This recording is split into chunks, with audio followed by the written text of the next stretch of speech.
A graça e a paz do Senhor Jesus, amém. Vamos nos colocar de pé, vamos iniciar mais uma EBD, mais uma aula do nosso módulo inicial, Fundamentos da Fé Cristã. Hoje estaremos tratando sobre a autoridade das Escrituras, amém. Senhor, meu Deus, meu Pai, em nome de Cristo Jesus, diante de Ti nos colocamos esta manhã, Senhor, primeiramente para agradecer pelo Teu cuidado, pelo Teu amor, Senhor, manifesto, Senhor, todos os dias nas nossas vidas, através da Tua graça, da Tua misericórdia, Senhor, do Teu Santo Espírito que nos guia, Pai.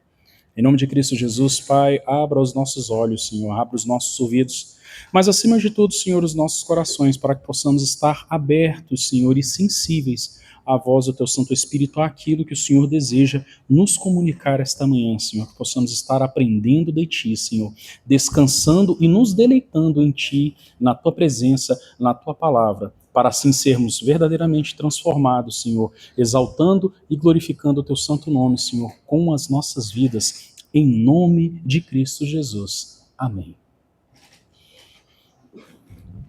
Através desse QR Code, a gente vai ter acesso ao conteúdo da aula, né? Vocês podem estar baixando, é um arquivo pequeno,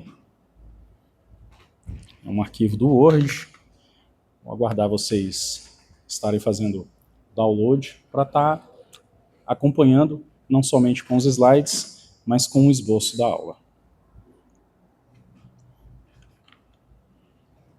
O nosso texto base para falar sobre a autoridade das Escrituras se encontra em 2 Timóteo, capítulo 3, do verso 16 ao 17, que diz assim: Toda a Escritura ela é inspirada por Deus e útil para o ensino, para a repreensão, para a correção, para a instrução na justiça, para que o homem de Deus seja apto e plenamente preparado para toda a boa obra.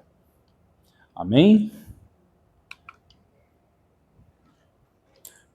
A Bíblia, ela é a palavra de Deus. Ela não é apenas a palavra de ela, não apenas contém a palavra de Deus, mas ela é expressamente aquilo que Deus deseja para nós. Ela é exatamente aquilo que mostra quem Deus é. Ela é exatamente aquilo que mostra aquilo que Deus desejou, deseja para nós. Ela é a palavra de Deus. Sendo assim, ela tem 3 características principais. Ela é inerrante, ela é infalível e ela é suficiente. E dentro dessas 3 características de inerrância, nós temos aqui, inerrante. Ela não contém erros e ela não contém falhas. Ela é expressamente aquilo que Deus queria nos transmitir, através dos tempos, através dos séculos, através dos períodos de paz e de bonança e através dos períodos de dificuldade e mais obscuros da humanidade. Ela não erra, ela é tudo aquilo que Deus quis e deseja para nós. Ela é uma palavra que se cumpriu, ela é uma palavra que se cumpre e ela ainda é uma palavra que se cumprirá. Há aspectos da palavra que ainda vão se cumprir na nossa vida. Ela sendo palavra de Deus, ela é infalível, tudo que Deus disse se cumpre. Ela é um livro de instrução, mas ela também é um livro de profecias. Ela é um livro que diz aquilo que ainda vai acontecer. Para aqueles contemporâneos dos acontecimentos passados, era aquilo que iria acontecer, assim como para nós. Com relação ao livro do Apocalipse, ela aconteceu, ela tem acontecido e ela vai continuar acontecendo, porque a palavra do Senhor não passa. Céus e terra passarão, mas a palavra do Senhor não passará. E a palavra do Senhor, ela também é suficiente. Ela não precisa de acréscimos. A palavra de Deus em si, ela é tudo aquilo que precisamos, tudo aquilo que necessitamos, tudo aquilo pelo qual nós devemos nos apoiar para sermos filhos de Deus, bons cidadãos, bons pais, mães, filhos, boas pessoas, de acordo com o critério do Senhor Deus para as nossas vidas. E por que a Bíblia, ela é autoridade nas nossas vidas? Primeiro, porque ela é inspirada por Deus. Deus inspirou o coração de homens no passado para transmitir aquilo que ele queria para nós. Deus pessoalmente foi colocando no coração as palavras que ele queria que os homens escrevessem. A Bíblia é autoridade para nós porque ela revela quem Deus é, ela revela os seus planos, os seus propósitos. E a Bíblia ela é autoridade nas nossas vidas porque ela é a nossa regra de fé e prática. Ela está acima de tradições humanas, ela está acima das nossas emoções, acima das nossas opiniões e também acima dos nossos pensamentos individuais alheios à própria palavra. Porque como seres pensantes, obviamente nós nos questionamos, nós argumentamos, nós articulamos, mas dentre todas essas qualidades pensantes que nós temos, se estiver fora da palavra, fora daquilo que já foi estabelecido por Deus como palavra dele para a nossa vida, para nos guardar, para nos manter a salvo, para nos manter em fidelidade, em retidão, segundo os seus propósitos, de nada serve. Ela é autoridade por ser inspirada por Deus, por revelar Deus e seus planos, e ela é a regra de fé e prática nas nossas vidas. Ela é inspirada por Deus, ela é escrita por homens, mas homens que foram divinamente inspirados a escrever aquilo que Deus queria que eles escrevessem. Ela é a comunicação daquilo que Deus revelou de si mesmo, de seus planos e propósitos. Crer na Bíblia, crer que a Bíblia é a palavra inspirada por Deus, significa reconhecê-la como regra de fé e prática acima de qualquer tradição humana. Desde os profetas do Antigo Testamento até os apóstolos de Cristo, a revelação divina foi registrada com o propósito de guiar, corrigir, instruir e, acima de tudo, transformar o povo de Deus, para que verdadeiramente Deus fosse chamado Deus desse povo, para que nós fôssemos chamados povo seu, filhos teus. Por que crer na Bíblia? Além de tudo isso que nós já discorremos brevemente aqui. Existem 3 razões principais para se crer na Bíblia como sendo a palavra de Deus como de fato ela é. E a primeira grande razão é unidade na diversidade. Muitas vezes nós costumamos abrir a Bíblia e lê-la com a nossa mente atual ocidental, com a nossa mente racional, humana. Mas ela vai muito além disso. Mesmo olhando de maneira prática e racional, nós podemos ver algumas coisas extraordinárias na Bíblia que não se encontra em nenhuma outra literatura da história mundial, de nenhum outro registro que nós tivemos. Ela é uma coletânea com 66 livros, 40 autores diferentes, num espaço de 1.500 anos, e o seu texto, ele é completamente harmônico. O seu texto, ele é perfeito. Ele é um texto que fala dele, para ele, com ele, dentro dele, confirmando ele, prevendo ele mesmo. E dentre essa situação de unidade em diversidade, com esses pequenos dados que temos aqui, vamos colocar a nossa mente para raciocinar um pouco. Existiram homens de Deus e profetas contemporâneos que escreveram sobre assuntos convergentes e parecidos, mas em geografias completamente diferentes. Num tempo em que viagens a cavalo, às vezes de uma vila a outra, era cheia de perigos, dificuldades, as estradas não eram boas, quem tinha dinheiro para se ter uma carruagem e recursos para manter cavalos durante a viagem era uma pessoa muito rica, muito poderosa, e o que não é o caso da grande maioria dos autores bíblicos. Salvo Davi, salvo Salomão. E geografias completamente diferentes de autores tratando praticamente dos mesmos assuntos, em que não há divergência, não há incongruência, não há pontos de divergência. 40 homens de Deus. Dentre esses 40 homens de Deus, tivemos boiadeiros, tivemos pescadores, tivemos reis, tivemos profetas, tivemos agricultores, diversos tipos de pessoas, diversos tipos culturais, diversos tipos profissionais, inspirados por Deus para tratar do mesmo assunto. A revelação de Deus, a revelação de seus planos e a revelação daquilo que Deus é e quer para nós, sem divergências. Num espaço de 1500 anos, de Moisés a João na ilha de Patmos. Mesmo que não fôssemos crentes, mesmo que não acreditássemos que realmente é um livro de regra, fé e prática para as nossas vidas, que fosse apenas um livro comum.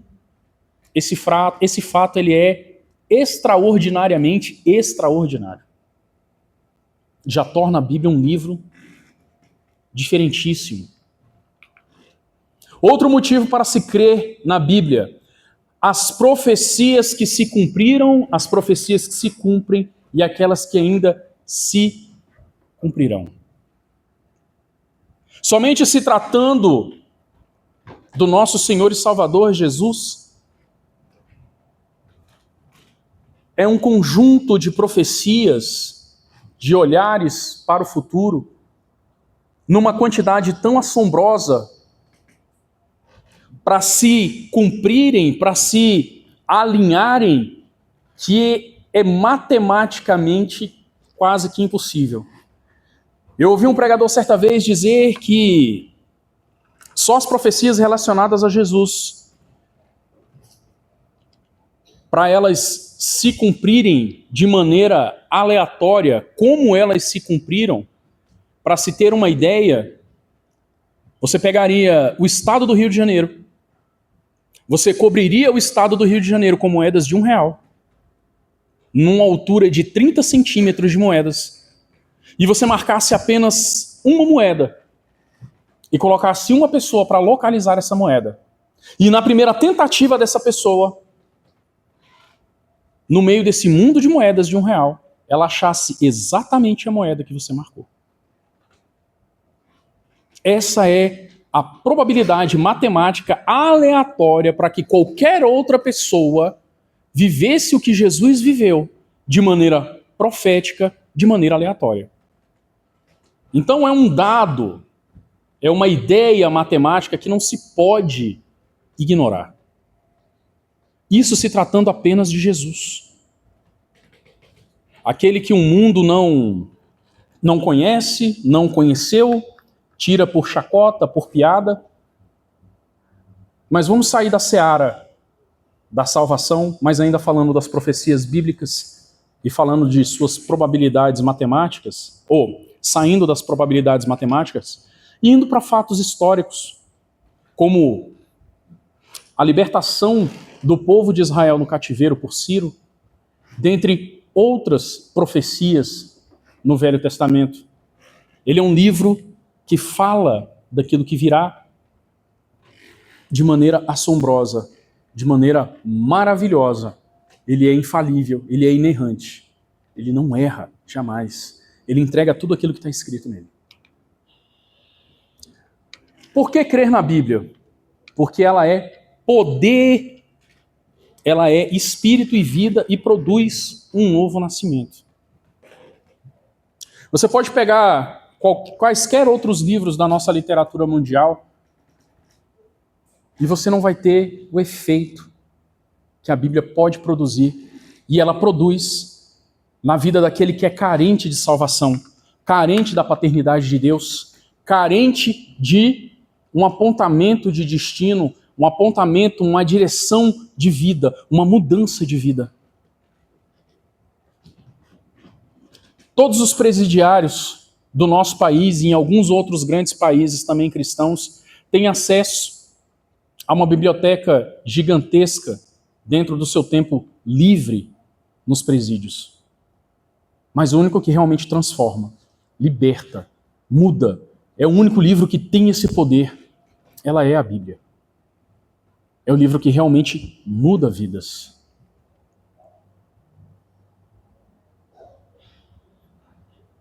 Ela é espírito e vida, ela age por si mesma.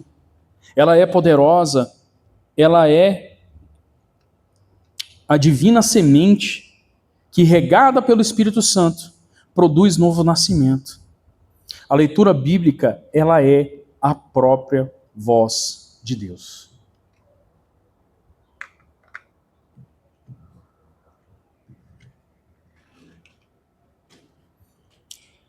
Esse pequeno infográfico que vocês veem agora na tela é um gráfico feito por um estudante mostrando as correlações bíblicas de Gênesis a Apocalipse. E voltando na primeira característica que nós colocamos aqui, do que por que crer na Bíblia, que eu alenquei como unidade na diversidade, ela se encaixa exatamente aqui. 66 livros, 40 homens escrevendo, em geografias completamente diferentes, contextos históricos, sociais e políticos completamente diferentes, num espaço de 1.500 anos, e tratando basicamente do mesmo assunto. Quem Deus é, o que Ele quer, o que Ele fará e como Ele quer que nós andemos de acordo com tudo isso. Unidade na diversidade.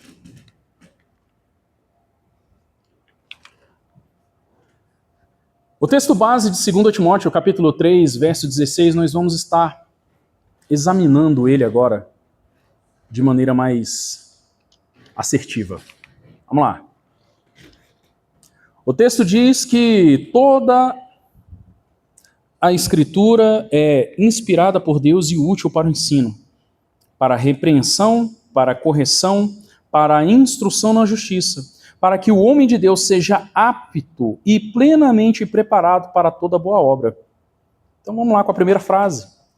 Toda a escrita, ou toda a Escritura, nos leva à abrangência e autoridade. A expressão toda a Escritura, em grego passagraphe, refere-se aos escritos reconhecidos como sagrados, isto é, a palavra de Deus revelada.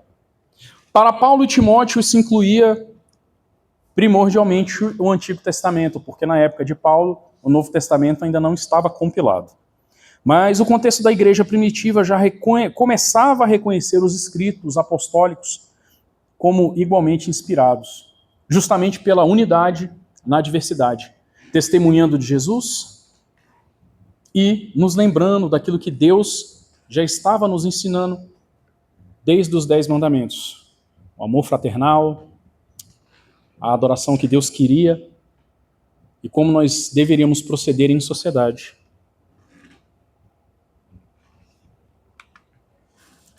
Toda a Escritura, ela é inspirada por Deus. A expressão grega theopnestos significa literalmente soprada por Deus. Quase que ditada. Mas ela não foi ditada, ela foi gerada no coração dos homens, segundo a consciência de Deus, segundo o amor e a misericórdia de Deus. Isso não quer dizer que os autores bíblicos foram ditados mecanicamente por Deus, mas que o Espírito Santo os guiou, iluminou e supervisionou o processo, de modo que o que foi escrito é plenamente palavra de Deus, sem erro em sua verdade e propósito. Romanos capítulo 15, verso 4 diz: pois tudo que foi escrito no passado foi escrito para nos ensinar. A palavra de Deus, ela é altamente didática, ela é altamente ensinativa, ela nos ensina. A Escritura, ela tem um propósito pedagógico para o povo de Deus. O Salmo 119, 105 diz: a tua palavra é lâmpada que ilumina os meus passos, luz que clareia o meu caminho. Ela ensina o caminho do justo.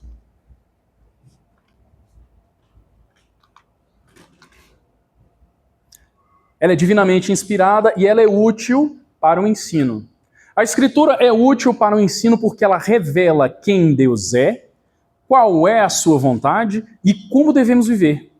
Ela é um manual de fé e prática, formando nossa mente e fundamentando nossa doutrina. Nós já vimos aqui, Romanos capítulo 15, verso 4, que tudo que foi escrito para nos ensinar. Ela ensina o caminho dos justos, né?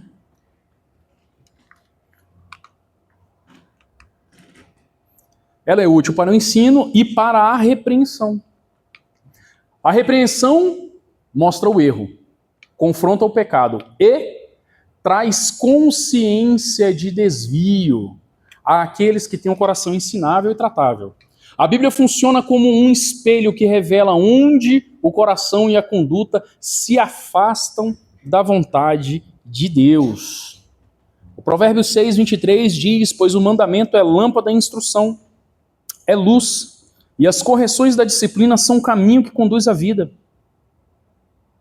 A repreensão da palavra do Senhor, ela tem por intenção corrigir e para preservar a nossa vida, preservar a nossa santidade, nos manter no caminho do Senhor.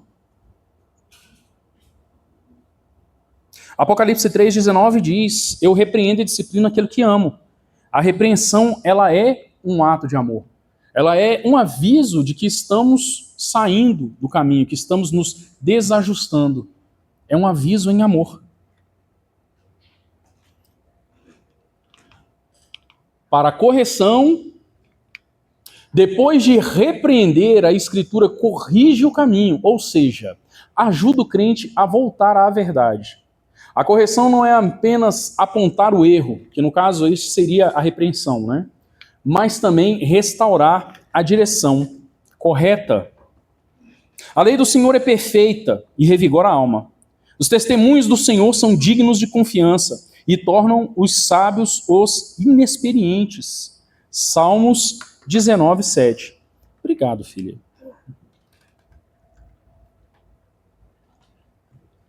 Tiago, capítulo 1, verso 22 diz: não se contentem apenas em ouvir a palavra, mas pratique.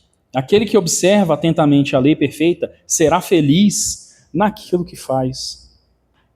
A correção, ela vem junto quando nós ouvimos e aplicamos a palavra, quando nós começamos a seguir aquilo que a palavra diz, quando nós pisamos fora da linha.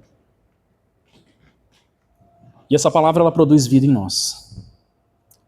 A correção feita de maneira correta, e nós aceitando esta repreensão, aceitando essa correção, este mandamento traz uma mudança de comportamento.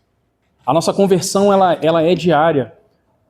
Nós somos transformados de glória em glória. Ontem nós tínhamos um nível, uma santidade, hoje nós temos outra. E o pensamento e a intenção é termos uma santidade maior para amanhã, um nível maior de comunhão, de obediência à vontade que Deus tem para nós. A palavra do Senhor, ela é instrução para a justiça. A instrução tem um sentido de treinamento e disciplina contínua. A palavra educa o cristão para viver de modo justo, conforme o caráter da vontade de Deus. Ela educa o cristão para viver de modo justo. Tito, capítulo 2, verso 11 diz: porque a graça de Deus se manifestou salvadora aos homens, e ela nos ensina a renunciar à impiedade, às paixões mundanas e viver de maneira sensata, justa e piedosa. A palavra do Senhor, ela nos ensina a viver corretamente. Efésios 6,4 diz: pois não irritem seus filhos, antes criem-nos, segundo a instrução e o conselho do Senhor. Instruir na justiça é formar um caráter segundo Cristo. E por fim, no final do versículo 17, diz assim: para que o homem de Deus seja apto e plenamente preparado para toda boa obra. O propósito final da Escritura é transformar o homem de Deus, tornando-o maduro, equipado, sendo eficaz em sua missão. A palavra do Senhor prepara o servo para agir conforme a vontade de Deus, servindo com sabedoria, santidade e amor. A palavra diz em Efésios capítulo 2:10 assim: porque somos criados de Deus, criação de Deus realizada em Cristo Jesus, para fazermos boas obras, as quais Deus preparou antes para que nós as praticássemos. Deus tinha um propósito estabelecido para a humanidade desde antes da criação, que era viver em comunhão com Ele, servindo-o e adorando com inteireza de coração, sem pecado, sem ruga, sem mácula. Este era o plano inicial, mas o plano não mudou, apesar das investidas do inimigo sobre a criação do homem. Deus tem um plano de redenção para todos nós, e esse plano tem se cumprido a cada dia, mas ele ainda vai se consumar. A palavra do Senhor diz que aquele que começou a boa obra nas nossas vidas, ele vai terminar. Nós temos crido, nós temos nos agarrado a esta palavra e buscado viver segundo o que ela nos diz. E por último, a palavra do Senhor, ela tem um poder de transformação nas nossas vidas. Isso é um ponto de observação a se olhar. A palavra do Senhor, ela é vida e transformação, porque a palavra de Deus a autoridade da Bíblia não é apenas normativa, um livro de regras e práticas. Ela não é somente isso, ela é isso, mas ela não é somente isso, ela é muito mais. Ela também é transformadora, ela produz fé, renova a mente e conduz o crente à santidade. A palavra do Senhor diz em Romanos, capítulo 10, verso 17, que a fé vem pelo ouvir. A mensagem é ouvida mediante a palavra de Cristo. João 17 diz: santifica-os, Senhor, na verdade, diante da tua palavra. Oração de Jesus, intercedendo junto aos discípulos. O crente submisso às Escrituras experimenta renovação espiritual constante. Nós estando submissos à palavra de Deus, nós somos renovados, nós somos transformados. Como foi mostrado aqui anteriormente, a palavra do Senhor não é simplesmente um livro de regra, fé e prática. É um livro que transforma, que guarda, ele é um livro que ensina, ele é um livro que nos mantém em retidão. Ele transforma as nossas vidas, dia após dia. Quanto mais o lemos, quanto mais o conhecemos, quanto mais o praticamos, mais próximos estamos de Deus. E aqui nós temos algumas conclusões já com aplicações práticas para as nossas vidas. A autoridade das Escrituras ela é absoluta, porque o seu autor é o próprio Deus.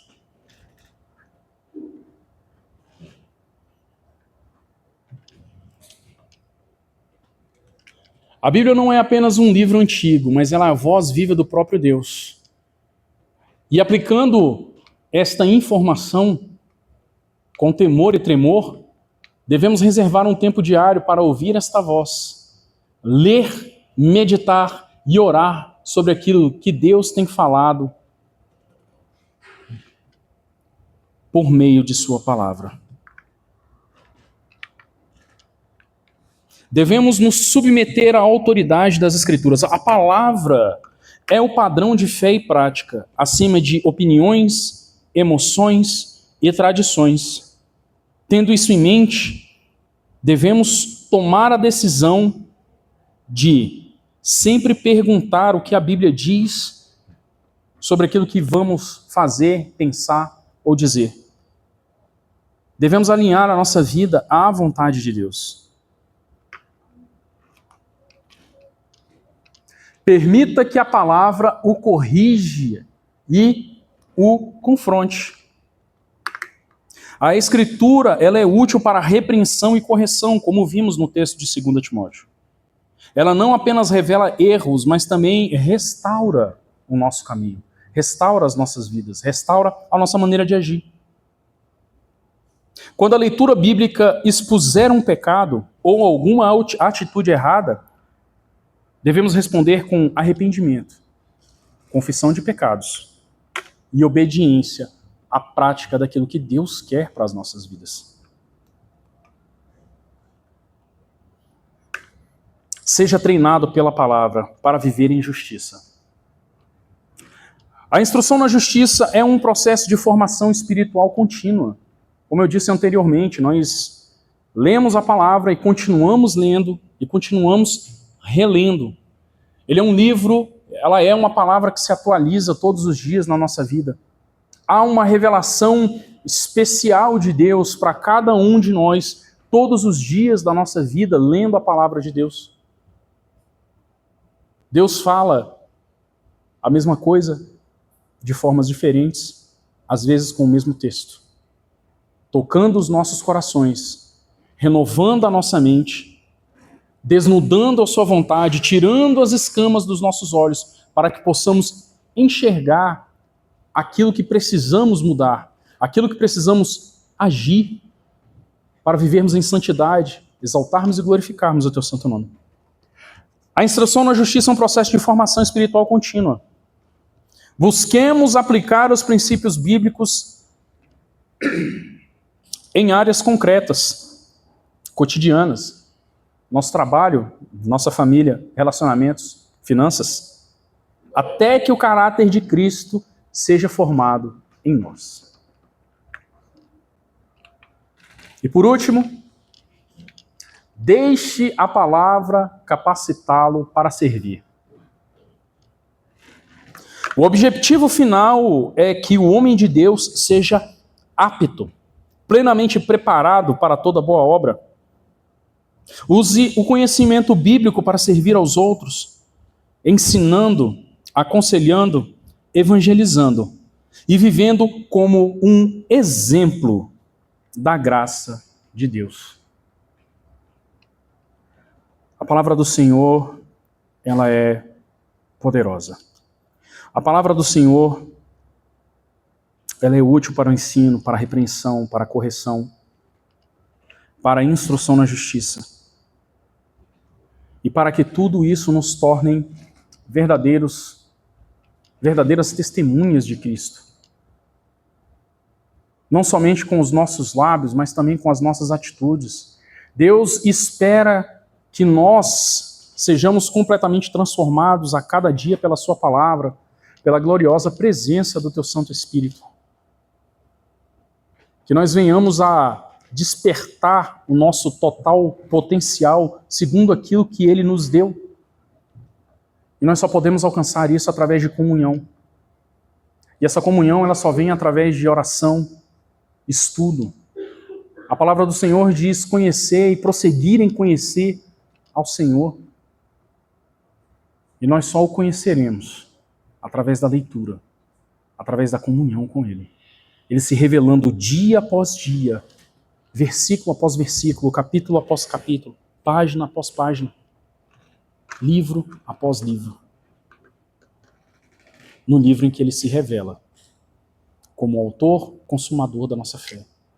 Um livro onde Ele revela os seus desígnios, os seus propósitos e o futuro da humanidade. Amém? Essa é a nossa aula de hoje. Reflexão.